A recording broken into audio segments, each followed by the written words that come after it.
अगर वीडियो अच्छी लगे तो लाइक सब्सक्राइब जरूर कराना।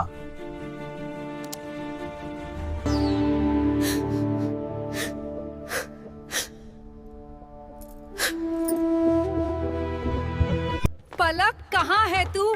जल्दी चल, शादी का मुहूर्त हो रहा है। मम्मा, प्लीज मुझे शादी नहीं करनी है। प्लीज आप इसे रोक दो ना। ये क्या बोल रही है तू? जानती है ना, पहले तो तू खुद ही शादी को करने के लिए तैयार थी। अब अचानक से क्या हो गया तुझे? तू जानती है ना कौन है वो? और अगर हमने कुछ भी किया तो वो हमारे पूरे परिवार को मारने का दम रखता है। और साथ ही तेरी छोटी बहन की जिंदगी भी उसके बाद बर्बाद हो जाएगी। लेकिन मां पलक ने इतना कह ही था कि उसकी मां उसे वहां से ले जाने लगी। और तभी पलक ने उन्हें किसी को भेजने का बोल थोड़ी देर के लिए अपनी आंखें बंद कर ली और खुद से बोली, काश मैं समय को पीछे कर पाती और उससे कभी नहीं मिलती तो आज मेरे साथ ये नहीं हो रहा होता।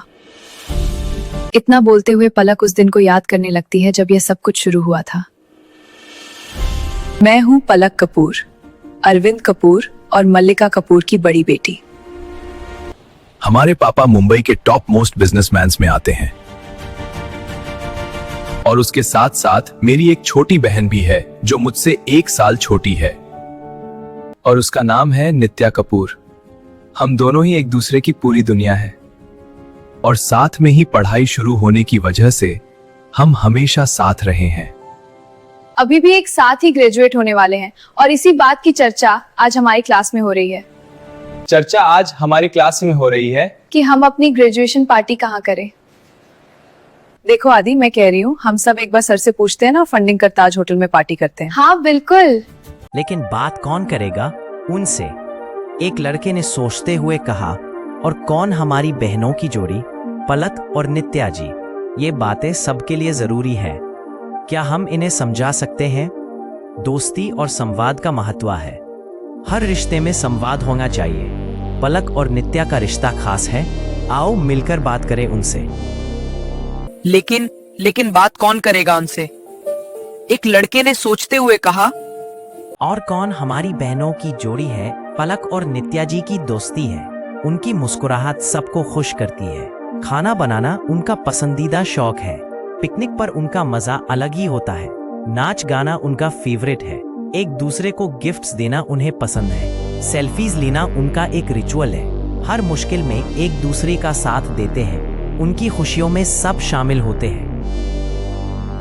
और कौन हमारी बहनों की जोड़ी है पलक और नित्या जी का रिश्ता हाँ, मैं तैयार हूँ। वैसे भी इतना पढ़वा लिया है कि अब तो ये जरूरी है। अब तो या जरूरी है। वह अचानक उसके पास गई और उसके कान में कुछ कहा और उसके बाद वह दोनों हंसने लगी। कुछ समय बाद सब क्लास में घूम रहे थे।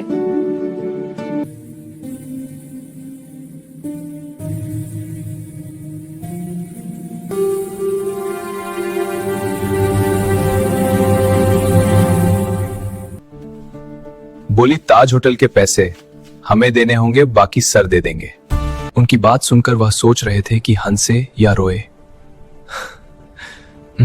क्योंकि ताज होटल का फीस देने के लिए उन्हें खुद को बेचना भी पड़ गया तो भी उसमें खुश ने भी दिया नहीं जा सकता। उनकी उदासी देखकर नित्या बोली, अरे मेरे पागल दोस्तों, किस काम आऊंगी मैं? इतनी सारी प्रॉपर्टी मेरी 1-2 बेच देंगे, है ना पिकुदी?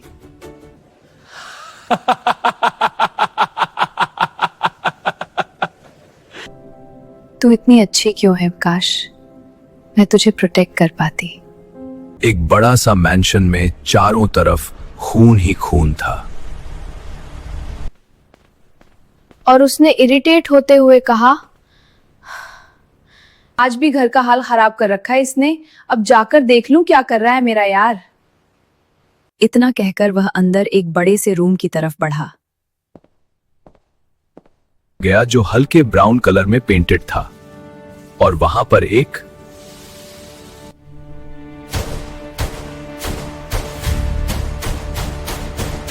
यहां भी नहीं छोड़ता।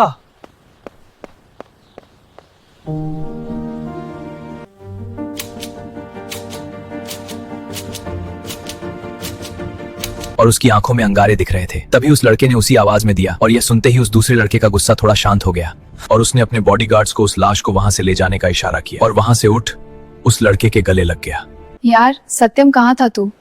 वैसे तो मुझे पता है, फिर भी तू ही बता दे मुझे। हाँ जब तुझे पता है तो बेकार में खुद दिमाग खराब क्यों कर रहा है भाई? सत्यम ने इरिटेट होते हुए कहा। यह था नील सिंह रायजादा, मुंबई का सबसे खौफनाक और हैवान माफिया जो पल भर में किसी को मारने से पहले नहीं सोचता, जिसकी आंखें हर वक्त आग बरसाती रहती है। पर बस सत्यम है जिसके साथ वह नॉर्मल है, वरना तो आज तक लोगों ने उसे नजर उठाकर भी नहीं देखा। क्या पता कल को उनकी बीवी या मां किडनैप हो जाए। यार आज बहुत मार काट कर हो गया, चलो आज हम कहीं घूमने चलते हैं, सिर्फ मोर बॉडीगार्ड्स भी नहीं। ठीक है चल, पर बॉडीगार्ड्स रहेंगे और साथ ही हम घूमने नहीं, एक मीटिंग के लिए जा रहे हैं ताज होटल, क्योंकि आज वहां हमारे सबसे बड़े दुश्मन के साथ हमारा आमना सामना है, जिसके बाद वह मुझे देखने लायक नहीं बचेगा। देख नील, हम चल रहे हैं। ठीक है, लेकिन तू मुझे ड्रिंक करने देगा?